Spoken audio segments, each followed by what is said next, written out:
ఈ రోజు నీ ఒంటరి పోరాటంలో కూడా నువ్వు అపజయాన్ని పొందుతావేమోనని అనేక మంది చూస్తున్నారు.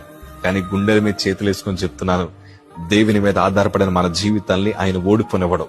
నీ ఒంటరి పోరాటంలో ఘనమైన విజయాలని నా ప్రభు మీకు అనుగ్రహించబోతా ఉన్నారు. యేసేపు కూడా తన జీవితంలో ఒంటరిగానే పోరాడాడు. అన్నలు తను తృణీకరించిన, గొంతులు వేసి తన్ని వేరే పరాయి దేశానికి అమ్మేసిన, ఒక బానిస బ్రతుకుతున్న ఒంటరిగానే పోరాడాడు. ఎన్నో సమస్యలు వచ్చాయి, ఆయన ఒంటరిగానే పోరాడాడు. చెరసాలకు వెళ్ళిపోయాడు, ఆయన ఒంటరిగానే పోరాడాడు. సింహాసనం కూడా ఒంటరిగానే ఎక్కాడు. దేవుడు అన్ని శ్రమల మధ్యన నడిపించినా గాని ఆ ఒంటరిగా ఉండేవారిని నా ప్రభు విడిచిపెట్టలేదయ్యా. ఎందుకంటే నా ప్రభుకు తెలుసు ఆ ఎన్నిక లేని వారిని ఎక్కడ కూర్చోబెట్టాలో. నా ప్రభుకు తెలుసు ఒంటరిగా పోరాడుతున్న వారికి ఎట్లాంటి విజయాలు ఇవ్వాలో.